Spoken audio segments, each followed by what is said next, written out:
get to be any little thing that we want to be. No matter what comes our way, we'll be together, together. Welcome to Homeschooling Down South. I'm Kayla. And I'm Kat.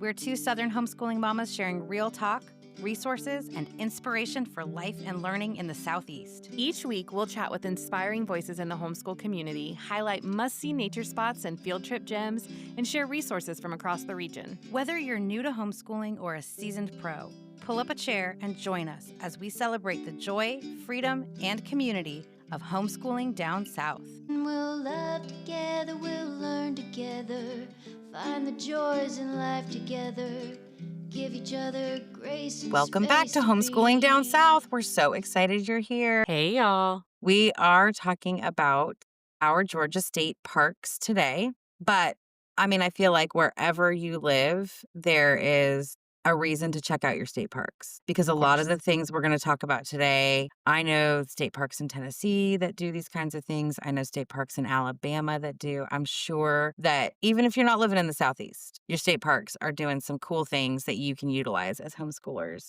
So, Kayla, what state parks in Georgia have you been to? Let's start there. Which state parks have we each been to?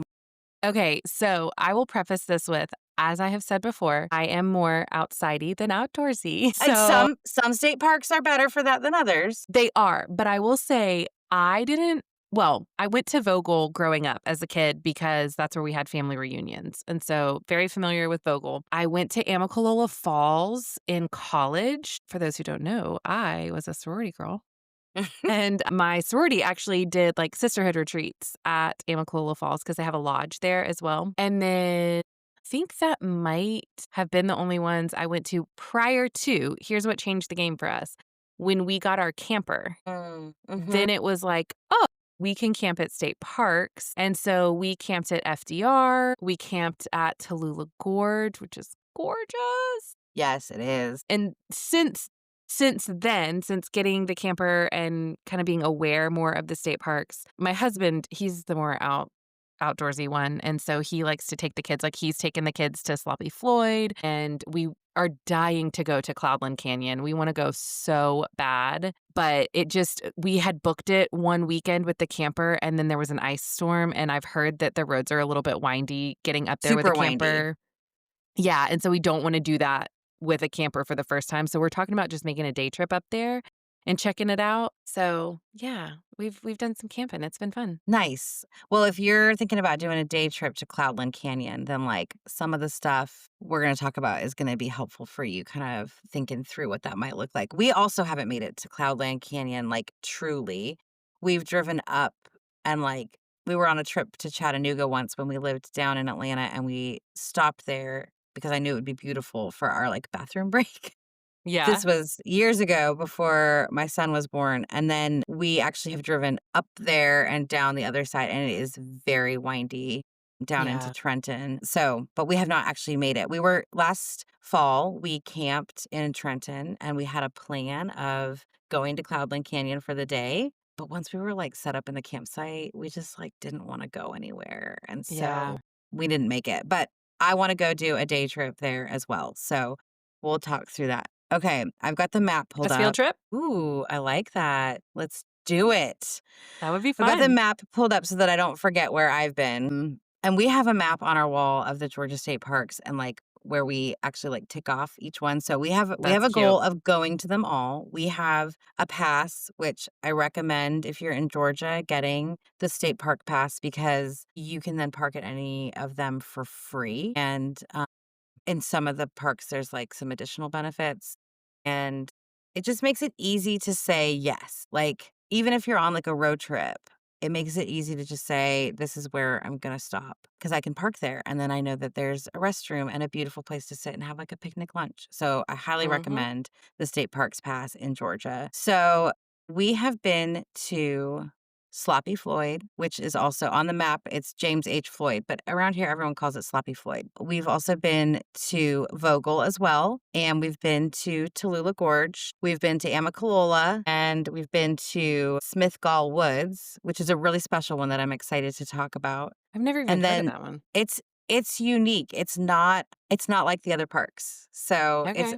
it's a conservation park. See, there's no camping there. So if you are a camper, like it wasn't on our radar either because we are campers and you can't camp there. And so when you like filter to where you can stay and camp, you're not going to see Smithgall Woods. But my son and I went on a trip, just the two of us, right before we started schooling this year. And when I was searching which parks were near us, I knew we were going to go to Vogel. But when I was searching around, I saw that Smithgall Woods was just as close to us as Unicoi, which is one of the more popular parks, Yeah, which I we've been to still haven't been Unicoi. to. You've been to Unicoi?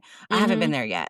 We did like a coin toss between Unicoi and Smithgall Woods, and I'm so glad we went to Smithgall Woods. I'll tell you all about the whole day we had there. But it's a conservation park, so people who are hunters are probably more aware of Smithgall Woods because there's a lot of hunting that takes place there, like very permitted and regulated, and you have to get in on a lottery. And it's apparently very popular and complicated to actually get a chance to go hunting at Smithgall Woods.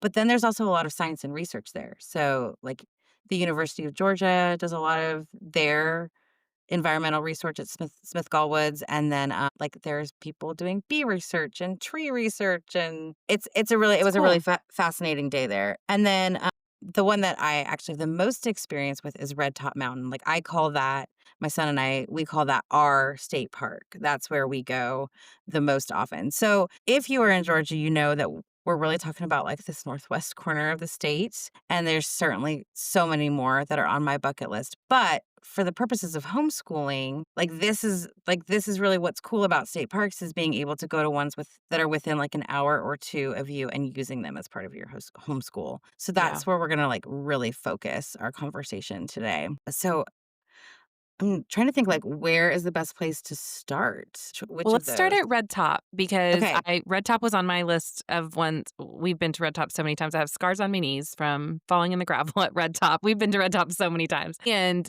they offer a lot They offer of a lot. classes or like Yes. educational programming, whatever you want to call them. So let's talk about Red Top. And you guys have actually done this. We have not done any of the classes yet, but you guys have. So Yes. talk about their educational programming and like what because you guys had a really cool experience.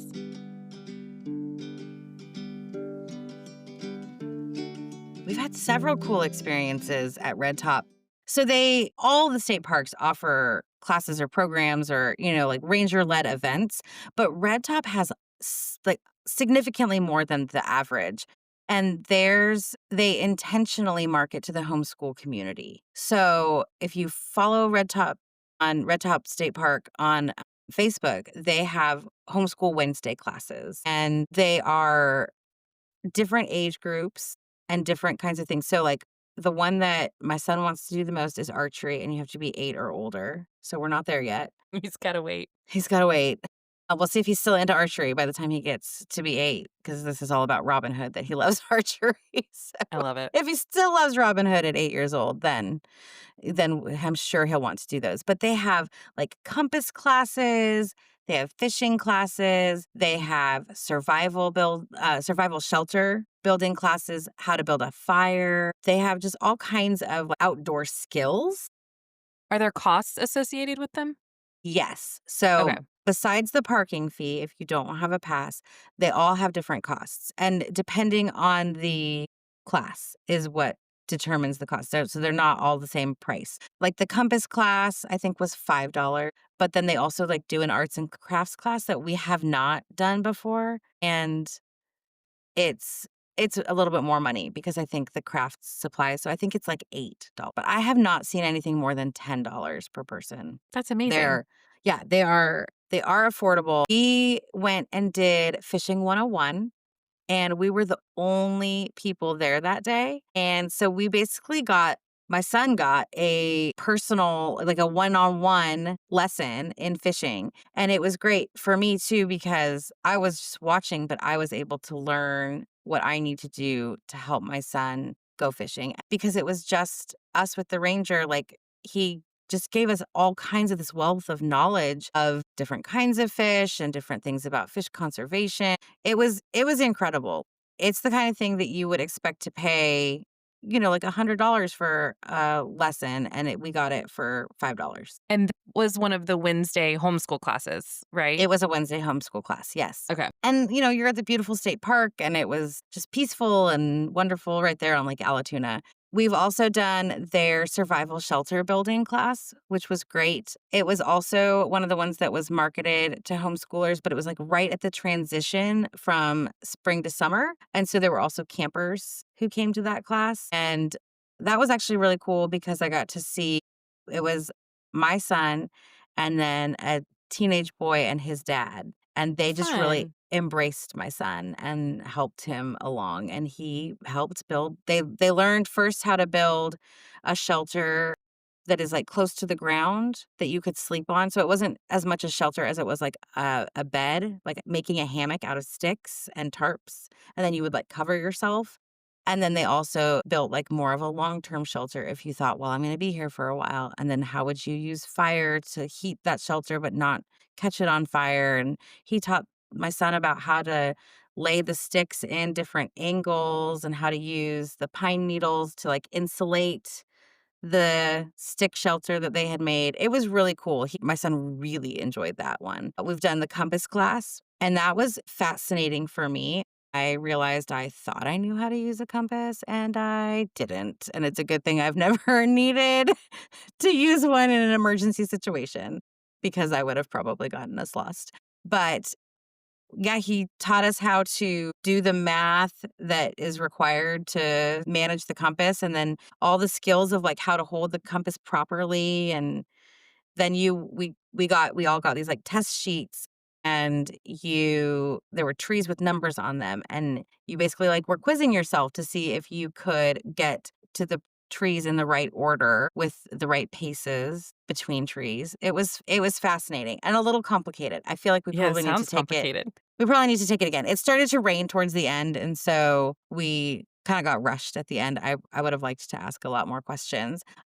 And then we went because it's Red Top Mountain's 75th anniversary in 2025.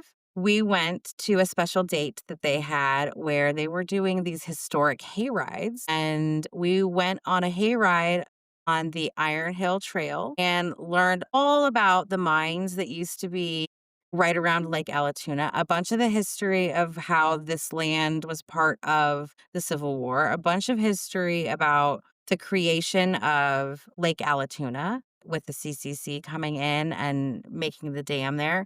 Tons of history. It was like this really rich local history lesson from the ranger. And this was another one where we were the only people on the hayride. That's So so we cool. got to ask all our questions. And my favorite part was we drove by a tree that they call gosh, I'm going to forget it now.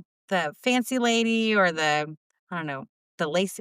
Man, now I can't remember. This tree that has resurrection ferns all over it, Yeah. which I only recently learned of resurrection ferns in a documentary about the Everglades. And I said, oh, well, we have to go to the Everglades because I have to see these ferns because I love ferns. I don't know what it is about ferns, but I love ferns. And then I found out about the resurrection ferns, and I'm like, well, these are the coolest ferns in the whole wide world. I need to go see them. We have to go to the Everglades. Turns out they're No, you right don't. here at Lake Yep. Allatoona. I haven't told my husband because I do still want to go to the Everglades. And You're so keeping that one in your back pocket. I'm keeping that one in my pocket, but I did get to see the tree. I'm gonna find out what the name is, and I'm gonna put it in the show notes. But it's this beautiful tree. It's very old, and it has resurrection ferns all over it.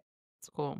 It was a really fun day that day when we went and did a couple other classes, and it was in summer, so we went for a swim in between our classes, and it was great. So how did you find out about all of these classes? If someone is wanting to, research their state parks, if they have stuff like this, website, Facebook, calling, like what did you do to find out about these? Yeah, so I originally found out about the ones at Red Top from Facebook. And I Okay. think I started following them on Facebook either because the algorithm fed it to me, or maybe Probably. somebody probably, she would like this, or maybe someone might have posted one of their schedules because they publish on their Facebook every month the homeschool classes that they're offering on those Wednesdays. And so someone might have posted that in like a homeschool group that I'm a part of. And so I started following them. But then I learned that you can kind of take it into your own hands.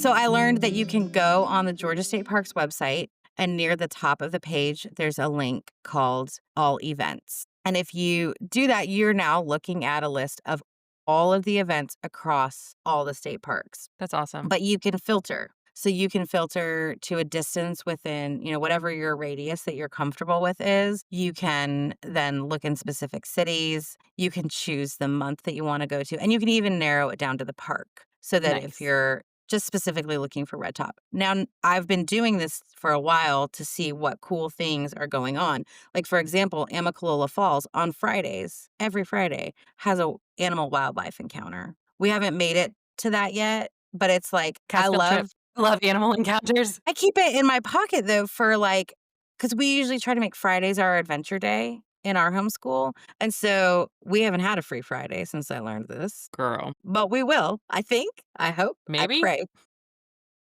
One day. And when that free Friday comes and he's like, what are we going to go do today? I know that's there and that's great. But so since I've been filtering and looking and trying to find all the different cool things that are going on at the state parks, I have noticed several other state parks have homeschool specific programs on their calendar. That's so you could awesome. even put in keyword homeschool on this Love that. search and see which state parks are doing homeschooling programs, which state parks are near you. And a lot of their programs are not homeschool specific, but you can make them part of your homeschool. So I've done that with several of these other parks. Can we start talking about Vogel? Of course, yeah. Vogel is an epic experience. And I feel like I didn't realize it, but everybody who lives in Georgia knows about Vogel. It's a pretty Kayla's yeah. Yeah. Yeah. I haven't been since I was a kid, but I mean, we would go at least once every year for family reunions growing up. So I would be interested. I would like to take the kids there and just see, experience it as an adult and as an adult now, because I feel like early motherhood, Kayla, not have any appreciation, but me in this season of life and seeing, my kids experience nature and stuff like that. And we have kind of gotten more into the historic sites and kind of how cool it is to see a lot of these places like Kennesaw Mountain Battlefield National Park. It's not a state park, but walking the parks and reading the plaques about the things that happened right there. It's just really cool to be in these spots. And so I would really like to go visit Vogel again as an adult. Yeah, it's a wonderful state park. And from what I understand, it's most popular in the fall because of the leaves changing colors and it being beautiful. But that is not the season we went in. We went up on a very icy cold Friday in January this year. And we went because for pre-K, mostly what I did was follow my son's interests. And he would say, I As want you to should. study this. Yeah. And we would study it. He wanted to study mountains. And so we studied mountains for a couple weeks. And I was looking I like to look, when we study something like that, I like to look for almost like a capstone experience to end that study.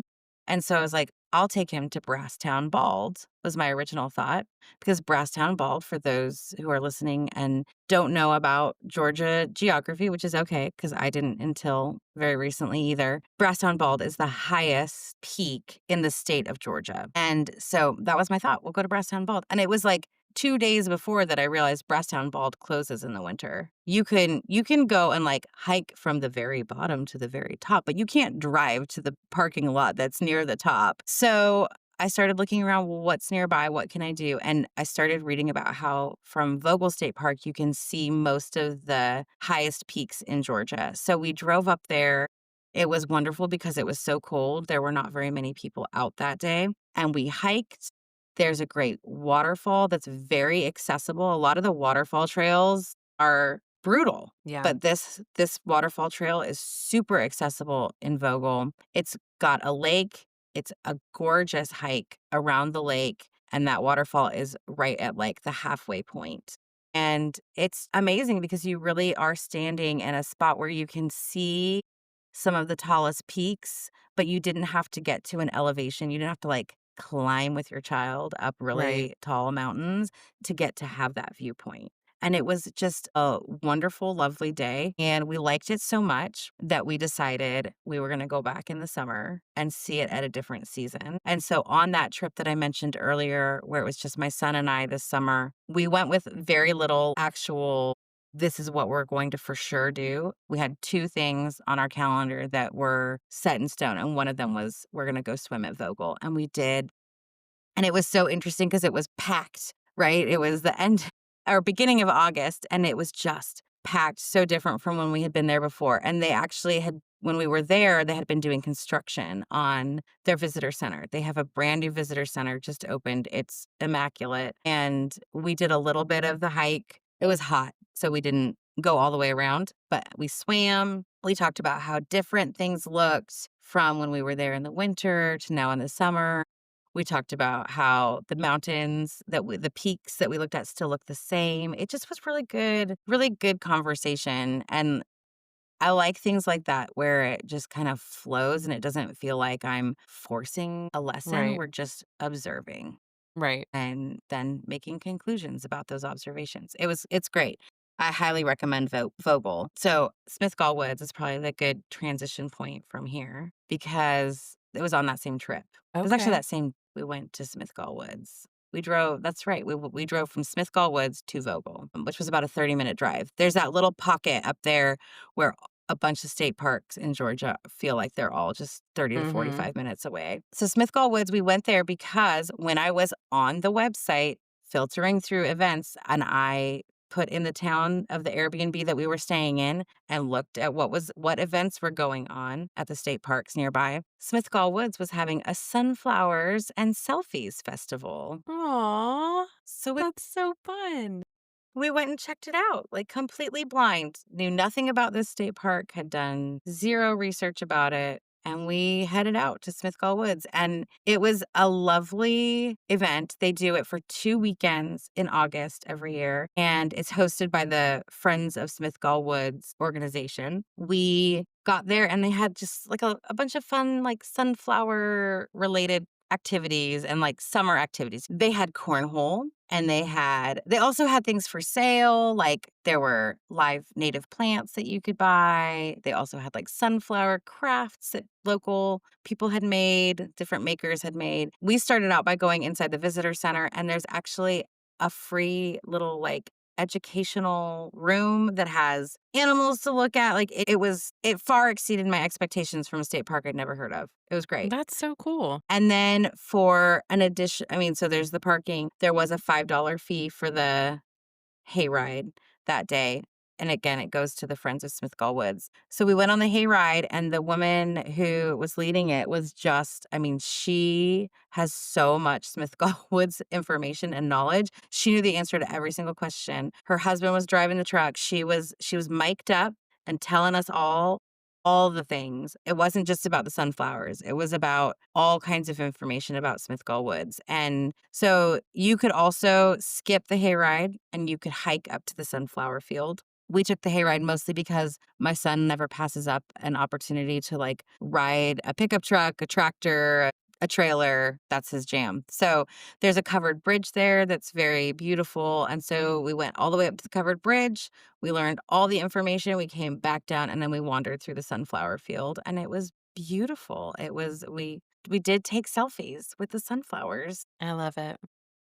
So it was a really unexpected. It was like a sweet surprise because it is so different from the other state parks. It doesn't have, pavilions and there's not tons of Right. people picnicking there. There's no camping. There's not a body of water to swim in, which I really wish there had been because it was hot. But it was just a really interesting spot and I'm glad to know it exists and that there's so much cool conservation research going on there makes me want to go back and learn more about it. It was a cool spot. It would be neat to see what they're doing in other seasons, because obviously the sunflowers at that time are lovely, but, maybe March, April in the springtime or even maybe later October. It would be interesting to see what different events they have going on. Yeah, I'm actually filtering. And right now, they don't have anything beyond this weekend listed. So this is a great segue to talk about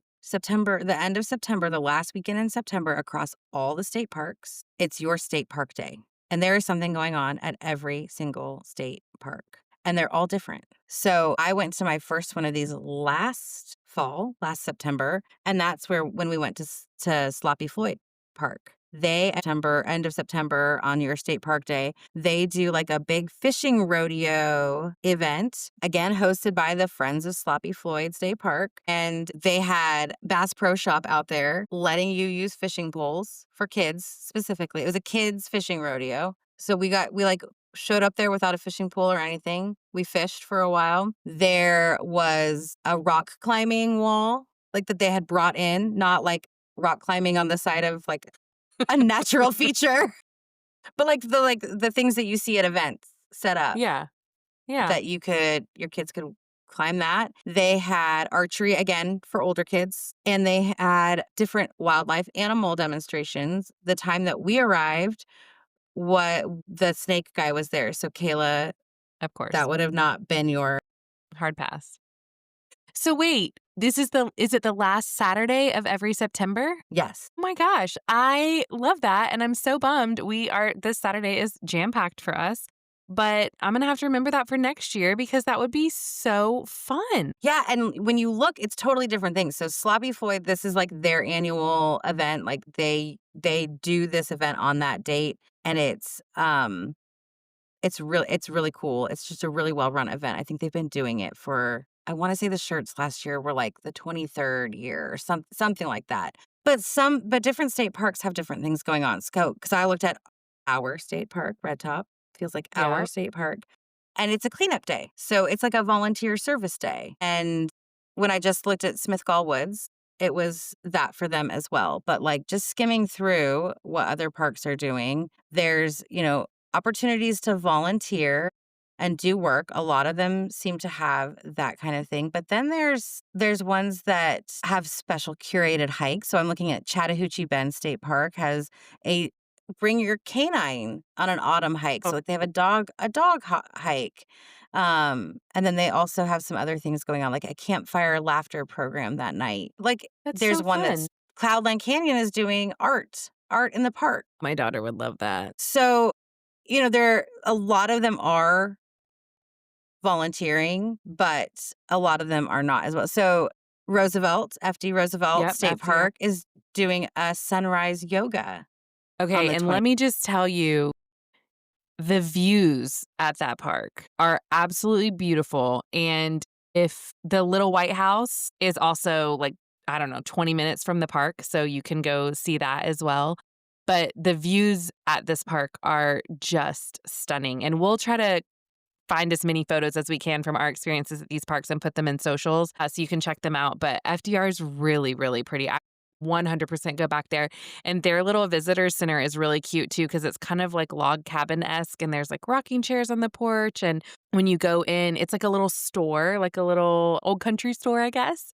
Yeah. So it's really cute. We really, really enjoyed FDR. I'm so glad that you told us about that, because it's on my bucket list, but I never know where to go next. And that makes I'm like a sucker for the views. So I really want to go. And I loved rocking chairs before we started this podcast, but now they have like an even more special significance to me. So when you said rocking chairs, I was like, oh, High Falls State Park, which I actually went to this summer on a trip to a homeschooling conference. I mapped out where can I stop and have lunch, and I picked a state park. Again, because I have that parking fee. I know they're going to have a bathroom. They're going to have a picnic table.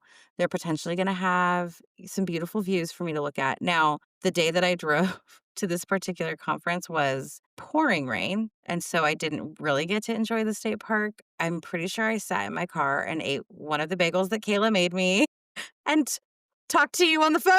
Yep.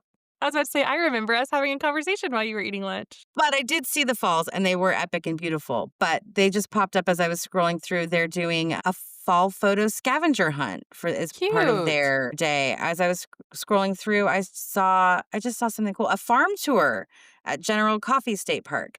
So there's all kinds of cool stuff. So definitely mark the last weekend in September if you're in the state of Georgia or you're nearby, Because for some folks in Tennessee and Alabama, they've got Yeah. some of our Georgia state parks are really close to them. So mark that down on your calendar and then just hop on the website and scroll through and see what different state parks are doing because there's all kinds of cool stuff. And the other thing I will say is I am currently in the process of organizing some field trips to some state parks. So we will hopefully come share some more, but I feel fairly certain that you could reach out to almost any state park in Georgia. And I'll even say I'm working with a state park in Tennessee right now, too, to organize a homeschool outing, field trip experience if you have a group of people. And I don't even think you would need to be like a formalized group for these kinds of field trips because they are putting together these kinds of classes on the regular. And so you could probably say, a couple families together, you could probably reach out and put something together. What's cool is I looked at all the things. So one of the state parks I'm working with is, of course, our state park, Red Top. And I was able to say, I like a little bit of this class, a little bit of that class. And then could we also have a little bit of, something that's unique that I requested specifically for our group? And they were happy to work with me on that. So Yeah, I feel like the state parks, they are passionate about what they're doing and they want to teach people. And I think they get excited when kids want to learn about the things. And so if they didn't already have an educational program in place, I feel like they would probably try to make something happen for you if you asked. absolutely. And I feel like in the homeschooling, in the like outdoorsy homeschooling world, there's a lot of talk and attention on the national parks, Yeah. as there should be. They're fantastic. They're phenomenal. But our state parks are excellent as well. They are often closer. In Georgia, we don't have any national parks. We have lots of national historic sites and we have a national seashore, but we don't have any national parks. But we have so many state parks. They are very accessible. They are beautiful. And it's really easy to make them a part of your homeschooling, whether it is that like end of a unit study capstone experience, or it's that homeschool programming that they're putting on, or even if it's not homeschool specific, but the classes they're offering and you can make them a part of your homeschool. It's so accessible and easy. And I do think it is a good fit for the person who is outsidey and the person who is outdoorsy. I feel like it's going to have something, and some more than others. Some of the state parks here are very rustic and rural, but then you get the like Amicalola Falls and the Yeah. Unicoi, and they are very accessible for you if like stepping out into nature is new. Yeah, and my aunt lives in Virginia, and we try to go visit her once a year. Sometimes it doesn't happen, but, my parents just went to visit her, and they went to a state park, it's called Great Falls State Park, and we have one of those little digital frames where other people can send pictures to, and so it'll pop up, and so they had sent pictures to that and posted them on our Google Drive, and my husband happened to, like, open it and look at it, and he was like, "Where are your parents? These pictures are incredible. Where are they?" And I was like, "They're at a state park in Virginia." And he was like, "We have to go." So Yeah. it would be fun to explore, other states as well. So if you're listening and you have a state park in your area that you think that we should check out, let us know. Yeah, we want to come because I think state parks are just the underrated nature experience for everybody, but especially for the homeschooler. Like it is as good, if not in some cases better than the national park experience because we have gone to Red Top so many times that we've had several programs with the same rangers. Like we're starting to know them and they know us. And like Yeah. as cool as going to a national park once is, and I still want to do it and I still have them on my bucket list. It's really neat to like cultivate those relationships and also teach my son about where he lives, about his region, his Yeah. home. That's really special.